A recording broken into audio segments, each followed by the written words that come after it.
जब मैं ऑफिस से थककर घर पहुंचा, उस समय मैंने रीमा को तैयार खड़ा देखा। उसने गुलाबी रंग का बहुत ही खूबसूरत ड्रेस पहना हुआ था। उसे देखते ही मेरी सारी थकान दूर हो गई। लेकिन जैसे ही उसने कहा कि उसे अपने मायके जाना है और वो इसलिए तैयार हुई है, तो मेरा सारा मूड ऑफ हो गया। देखो रीमा, तुम कल चली जाना, मैं आज बहुत थक गया हूँ। मुझे रीमा से बेइंतहा मोहब्बत जो हो गई थी, इसलिए उसके किसी बात को टालना मुश्किल हो जाता था। मजबूरन मैंने उसे थोड़ा इंतजार करने को कहा और फ्रेश होकर उसे मायके पहुंचा के आ गया। उसने कहा था कि रात को मैं उसे लेने आ जाऊंगा।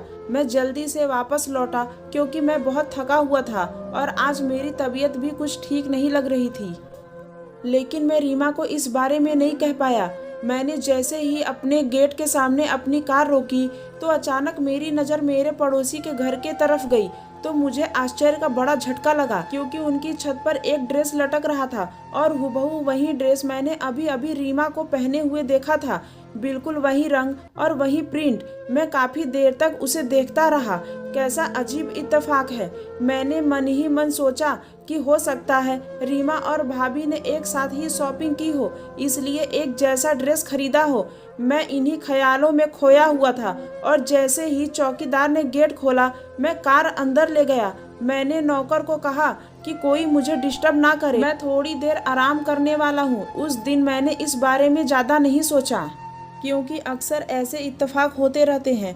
मैं रात में रीमा को वापस लेकर आया था, लेकिन मैं उसे ये बात बताना भूल गया कि यही ड्रेस हमारे पड़ोस वाली भाभी के पास भी है। लेकिन 2 दिन बाद मेरी हैरानी की इंतहा ना रही जब रीमा ने मुझे बताया कि वह अपने मायके जाना चाहती है क्योंकि आंटी की तबीयत ठीक नहीं है। इस वक्त वो काले रंग के बेहद ही खूबसूरत ड्रेस में थी। मैंने उसकी तरफ प्यार भरी नज़रों से देखा। वो आज भी बहुत खूबसूरत लग रही थी। थोड़ी देर बाद मैंने उसे उसके मायके पहुंचाया, लेकिन जैसे ही मैं घर में पहुंचा तो दंग रह गया क्योंकि मेरे पड़ोसी के टेरेस पे आज भी वही ड्रेस लटक रहा था जो आज रीमा ने मायके जाते समय पहना हुआ था। ऐसा कैसे हो सकता था? मुझे बहुत अजीब सा लगा। लेकिन इस बार मैंने इसे सिर्फ एक इत्तेफाक समझा और अपने काम पर लग गया। लेकिन जब तीसरी बार ऐसा हुआ तो मेरी सोच शक में बदल गई। कहीं ऐसा तो नहीं कि रीमा मायके का बोलकर मेरे पड़ोसी के घर जाया करती हो। लेकिन ऐसा कैसे हो सकता है? मैं खुद उसे अभी अभी मायके छोड़कर आया था और उसका मायका काफ़ी दूर था। यह सब इतनी जल्दी कैसे हो सकता था? लेकिन उस दिन मुझे रहा नहीं गया और जिज्ञासा के मारे मैंने अपने ससुराल की तरफ कार दौड़ाई और मैं जैसे ही वहां पहुंचा तो देखा कि रीमा उसी ड्रेस में थी और मुझे देखकर हैरान रह गई। रमन, आप अभी तक गए नहीं? उसने हैरानी से पूछा। तो मैं कुछ शर्मा सा गया और मन ही मन मैं खुद को टोकने लगा। मैं कितनी बेवकूफ़ी भरी बातें सोच रहा था। रीमा के माँ बाप का घर तो हमारे घर से काफ़ी दूर था, भला वो वहाँ कैसे जा सकती थी? मैंने मन ही मन अपने आप को धिक्कारा और घर वापस लौट आया और ध्यान से अपने पड़ोसी विशाल के घर की तरफ देखा जहाँ वही ड्रेस अभी तक लटका हुआ था। मुझे एक पल के लिए भी चैन नहीं आ रहा था। इत्तेफाक 1 या 2 बार हो सकता है, लेकिन बार बार नहीं।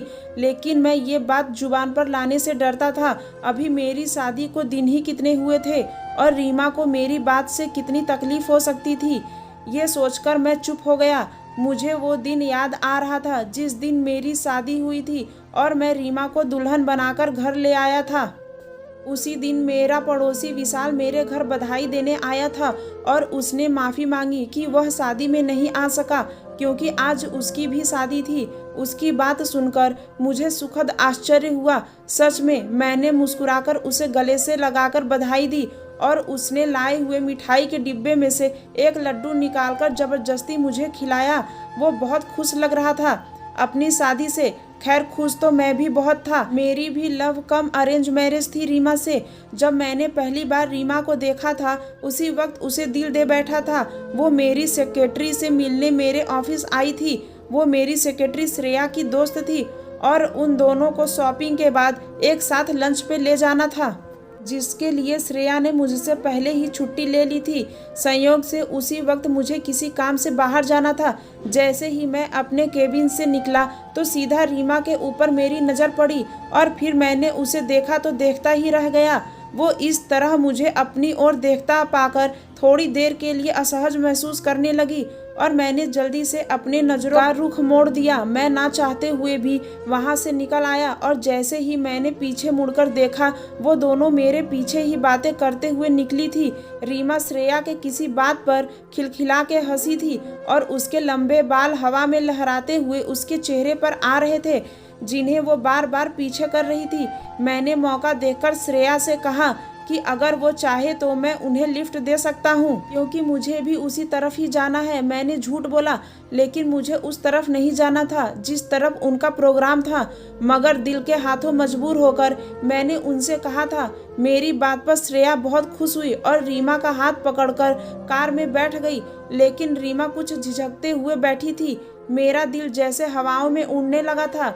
बैक मिरर से मैं उसे ही देखता जा रहा था और मैंने उसी दिन ही फैसला कर लिया कि अपना जीवन साथी सिर्फ और सिर्फ रीमा को ही बनाऊंगा। मैं उसकी मोहब्बत में इस तरह कैद हो चुका था कि मुझे सब्र भी ना हो सका और 2 दिन बाद ही मैंने श्रेया से सब कुछ कह दिया।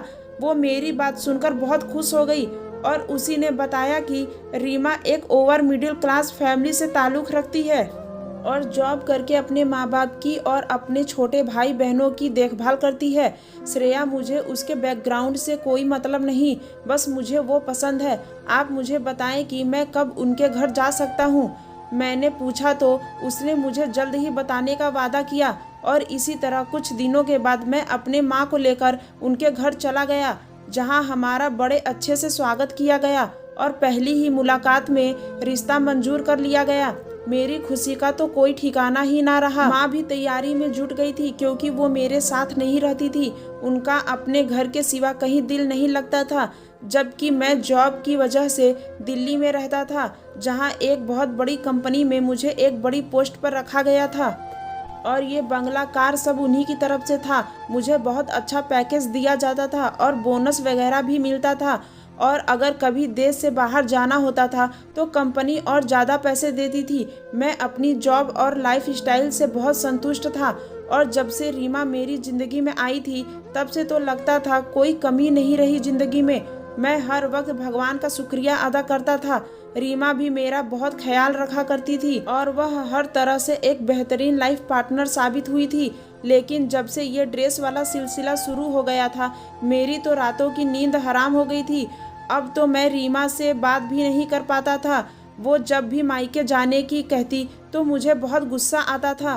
एक दिन तो मैं चिल्ला उठा, सारा दिन माँ के घर पे जाने का सोचती रहती हो, तुम एक बार भी नहीं सोचती कि मैं क्या चाहता हूँ। मेरी आवाज़ तेज हो गई थी, जिसे सुनकर वह डर गई।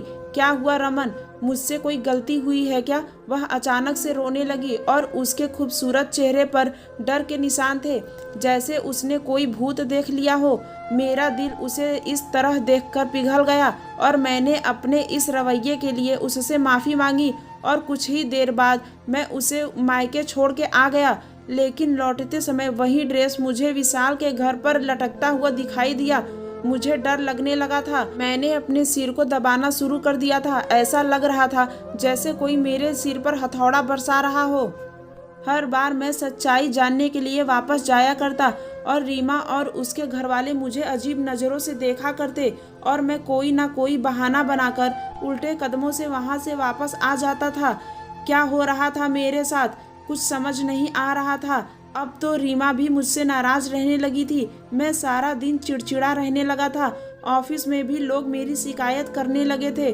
अगर ये नौकरी चली जाती तो मैं कहीं का नहीं रहता, इसलिए मुझे अपने दिल और दिमाग को तरोताज़ा करना पड़ता। मगर जिसके दिलो दिमाग में इतना तूफान चलता हो, वो भला ठीक कैसे रह सकता था। मजबूरन मैंने बीमारी का बहाना करके 1 हफ्ते की छुट्टी ले ली। उन्हीं दिनों में मैंने नोटिस किया कि रीमा कुछ परेशान और चिंतित लग रही थी। कभी कभी मुझे लगता था कि वो रात को कमरे से कहीं चली जाती थी और जब मैं उठकर पूरे घर में उसे ढूंढता तो कहीं ना मिलती। मजबूरन जैसे ही मैं कमरे में वापस आता तो वो बेड पर सो रही होती थी। एक रात मैंने उसे जगाया, रीमा तुम कहाँ चली गई थी? तब उसने आश्चर्य से मेरी ओर देखा। रमन, आपको दिखाई नहीं देता? मैं तो सो रही थी, बल्कि बाहर से तो आप आ रहे हैं। शायद वो उल्टा मुझे शक भरी नज़रों से देखने लगी थी। इस बात पर मैं चुप हो गया और कोई जवाब दिए बिना अपनी जगह पर लेट गया। हो सकता है मैंने कोई सपना देखा हो। उस दिन के बाद से रीमा उखड़ी उखड़ी सी रहने लगी थी। मैंने उससे कई बार पूछा कि क्या परेशानी है, तो वो अजीब सी नज़रों से मुझे देखती और कहती, क्या हुआ है आपको रमन? मुझे आपकी दिमागी हालत ठीक नहीं लगती है। उसके इस तरह देखने पर मैं अपना सिर पकड़ लेता। वो ठीक ही तो कह रही थी, मैं आजकल उल्टी सीधी बातें ही तो करता रहता था। पर इस बार मैंने सोच लिया था कि इस रहस्य को तो सुलझाना ही पड़ेगा। और जैसे ही मैं रीमा को मायके छोड़कर वापस आया तो देखा कि रोज की तरह वही नीला जोड़ा विशाल के घर की छत पर लटका हुआ था। कुछ सोचकर मैं अंदर गया और सीढ़ियां चढ़कर सीधा छत पर आ गया। मेरी और विशाल की छत बिल्कुल मिली हुई थी। मैंने चारों ओर देखने के बाद उसकी छत लांघी और तार पर टंगे कपड़ों को हाथ लगाकर देखा। वो ताज़ा ताज़ा धुले हुए थे, उसमें से पानी टपक रहा था। मैंने कमीज वाले हिस्से को बीच में से फाड़ डाला और उन कपड़ों को नफरत से देखने लगा जिन्होंने मुझे बहुत तड़पाया था। मेरे पूरे शरीर में आग लगी हुई थी। मैं जैसे आया था वैसे ही वापस चला गया और फिर से अपने ससुराल की तरफ कार दौड़ाई।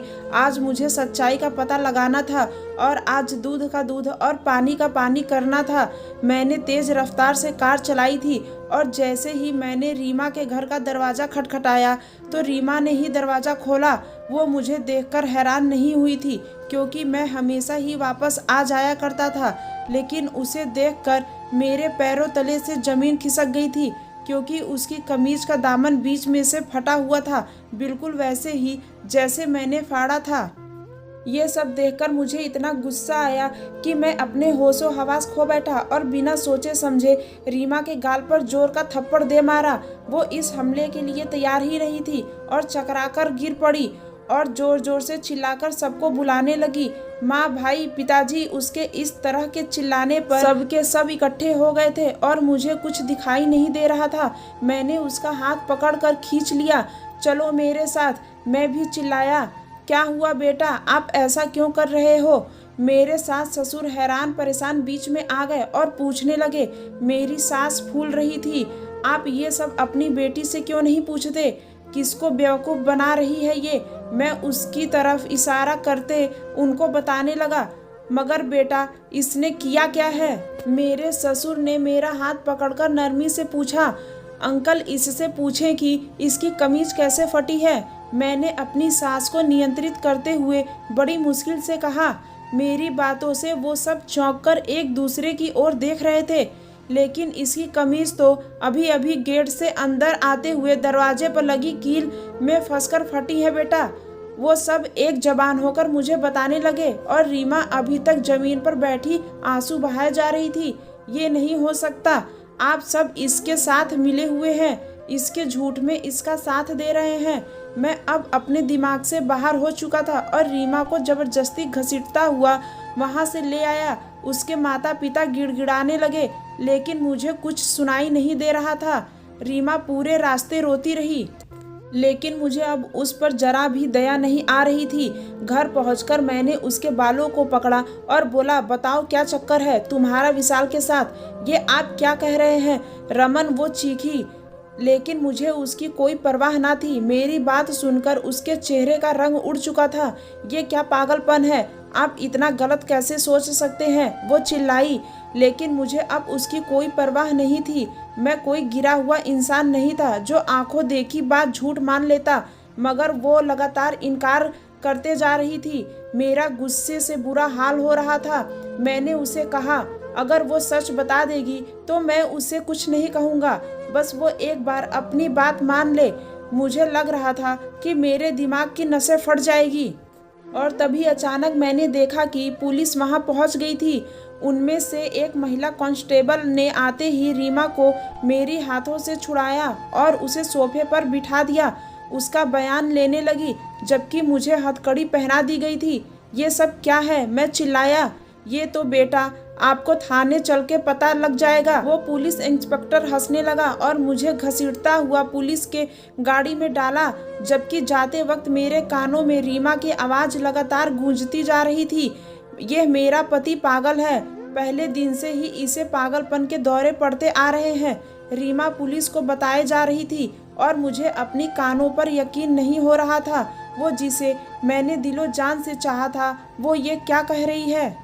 मेरे हवालात का आज दूसरा दिन था और रीमा ने मेरी खबर तक ना ली थी और मुझे उस बात पर बिल्कुल भी विश्वास नहीं हो रहा था जो कुछ भी उसने पुलिस को बताया था। मैं एक दिमागी मरीज हूँ और मुझे पागलपन के दौरे पड़ते हैं, तब मैं उस पर जुल्म करता हूँ। उसका ये कहना था कि उसने यह बात अपने माता पिता को कभी नहीं बताई, लेकिन उस दिन उन्होंने अपनी आंखों से सब कुछ देखा था।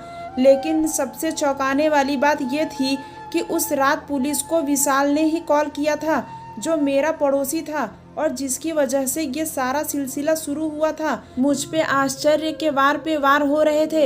ये सब क्या था, मुझे कुछ समझ नहीं आ रहा था। रीमा ने मेरे खिलाफ केस फाइल किया था और ना जाने क्या क्या आरोप लगाए थे मुझ पर। मेरे माता पिता बहुत कोशिश कर रहे थे, लेकिन मेरी जमानत नहीं हो पा रही थी। मामले के अनुसार मेरा मेडिकल चेकअप होना था और रिपोर्ट आने के बाद ही मेरी जमानत हो सकती थी। और 2 दिन बाद जब मनोचिकित्सक ने मुझसे सवाल पूछे तो मैंने उनको सारा किस्सा सुना दिया, जिससे सुनकर वो भी मुझे ऐसी नज़रों से देखने लगे जैसे मैं कोई पागल हूँ। और उनके इस तरह देखने पर मुझे अचानक गुस्सा आ गया। आपको क्या लगता है मैं पागल हूँ? मैंने गुस्से में आकर पूछा तो वो मुझे समझाने लगे। देखिए रमन, आप जो किस्सा बता रहे हैं वो नामुमकिन सी बात है। इत्तेफाक 1 या 2 बार हो सकता है, लेकिन बार बार नहीं। वो आराम से कह रहा था, बल्कि मेरी सांसें बढ़ने लगी थी। डॉक्टर साहब, यही तो मैं समझा रहा हूँ, वो इत्तेफाक नहीं था। मैं अब अपने आप पर काबू नहीं रख पा रहा था और डॉक्टर ने मेरी हाँ में हाँ मिलाकर मुझे खामोश कर दिया था, जबकि अपनी रिपोर्ट में उन्होंने मुझे एक मानसिक रोगी ही लिख दिया था, जिसके परिणाम स्वरूप जज ने मुझे 1 महीने के लिए मेंटल हॉस्पिटल भेज दिया था। मैं चीखता चिल्लाता रहा कि मैं पागल नहीं हूँ, लेकिन वहाँ किसी को कोई फर्क नहीं पड़ा। सब लोग मुझे तरस भरी नज़रों से देख रहे थे। मुझे अस्पताल में हर जगह यही सुनना पड़ा, बेचारा कितना सुंदर नौजवान है, देखो ना जाने क्या सदमा लगा कि अपने होश खो बैठा है। एक नर्स ने मुझे देखकर दूसरी से कहा, जबकि मैं सचमुच पागलों की तरह बुद्धू बना बैठा था। इन 1 महीनों में मेरे साथ जो कुछ भी हुआ था वह मेरी समझ से परे था। शायद मैं सचमुच पागल हो चुका था। मुझे पागल खाने में 1 हफ्ता हो चुका था। जब मुझसे कोई मिलने आया, मैं मुलाकात वाली जगह पर पहुंचा तो वहां विशाल और रीमा को देखकर मुझे जोर का झटका लगा। तुम दोनों एक साथ? मैं बस इतना ही कह सका था, हाँ रमन, हम दोनों साथ में इसलिए आए हैं ताकि तुम्हें तुम्हारी गलती बता सके। वो मुस्कुराया। तुम्हें कृति याद है? अचानक उसने पूछा। कौन कृति? मैंने आश्चर्य से कहा, हाँ, तुम्हें कैसे याद होगी भला, क्योंकि तुमने कॉलेज से लेकर यूनिवर्सिटी तक न जाने कितनी लड़कियों को इश्क के जाल में फंसाया होगा, जिनमें एक लड़की कृति भी थी जो कि मेरी छोटी बहन थी और वो दूसरी लड़कियों से बहुत अलग थी, बहुत नरम दिल थी। वो तुम्हारे टाइम पास को सच्ची मोहब्बत समझ बैठी थी और तुमने उससे शादी करने से इनकार कर दिया था कि तुम उसे सिर्फ अपना दोस्त समझते थे और कुछ नहीं। तब उस मासूम लड़की ने छत से कूदकर अपनी जान देने की कोशिश की थी, जिसमें वो बच तो गई लेकिन हमेशा हमेशा के लिए अपाहिज हो गई और अब तक वो सिर्फ दवाओं के सहारे ही जिंदा है। मैं जब भी अपनी बहन को इस हालत में देखता था तब मुझे उस आदमी से सख्त नफरत महसूस होती थी। फिर एक दिन मुझे कृति की डायरी मिल गई जिसमें उसने तुम्हारे बारे में सब कुछ लिखा था और उसी दिन मैंने तुमसे बदला लेने का फैसला किया। मैं तुम्हें बर्बाद कर देना चाहता था। सबसे पहले तो मैंने तुम्हारे घर के बगल में घर खरीद लिया। रीमा जो मेरे ही ऑफिस में काम किया करती थी, इसकी छोटी सी जॉब थी। बड़ी मुश्किल से इसके घर का खर्चा चलता था, लेकिन ये बहुत खूबसूरत थी, इसलिए मैंने रीमा को एक बड़ी रकम के बदले में ये सब नाटक करने को कहा था और मेरी खुशी का ठिकाना ना रहा जब तुमने रीमा को पहले ही नज़र में पसंद कर लिया था। मुझे पता था कि तुम रीमा जैसी खूबसूरत लड़की को कभी इग्नोर कर ही नहीं सकते और तुमने रीमा से शादी कर ली। फिर मैंने जो प्लान बनाया था उसको अंजाम देना शुरू कर दिया। पहले तो तुमने कई दिन तक मेरे घर की तरफ नहीं देखा। मगर एक दिन तुम्हारी भटकती हुई नज़र मेरे छत पर पड़ ही गई, जो कि तुम्हारी बर्बादी का कारण बनी। और यही नहीं, मैंने रीमा को कुछ ऐसी दवाइयाँ भी दी थी जिससे तुम अपना होश खो बैठो और तुम्हें गुस्सा आता रहे, ताकि हर कोई तुमको पागल समझे। ये सब बताते हुए वो बहुत खुश लग रहा था। उसके होठों पर उपहास भरी हंसी थी, जबकि रीमा खामोश खड़ी थी। मुझे धीरे धीरे सब कुछ याद आने लगा था। अब मुझे गुस्सा नहीं आया करता था, क्योंकि मैं एक नर्म स्वभाव का बंदा था और ये सब विशाल की दी हुई दवाइयों का चमत्कार था, जबकि यहाँ मुझे शांत रहने की दवाइयाँ दी जाती थी। अब मुझे पागलपन के दौरे नहीं पड़ते थे और आज भी मैं पूरी होशो हवास में था। मैंने बड़ी मुश्किल से अपना मुंह खोला और बोला, कृति के साथ जो कुछ हुआ उसका मुझे बहुत अफसोस है, लेकिन तुमने बहुत बड़ी भूल कर दी है। कृति और मैं क्लासमेट थे, लेकिन कृति जिस रमन को चाहती थी वो हमसे सीनियर था। मेरी तो कृति से कभी हाय हेलो भी नहीं हुई थी। वो हर वक्त फाइनल ईयर के रमन के साथ दिखाई देती थी, जो एक अमीर बाप की बिगड़ी हुई औलाद था और हर रोज नई नई लड़कियों को फंसाता था।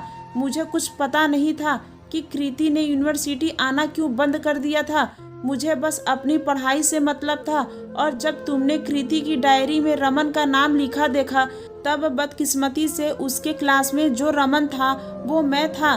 तुमने बस उसके क्लास में देख के मुझे समझ लिया कि मैं ही वो रमन हूँ और आ गए मेरी जिंदगी बर्बाद करने।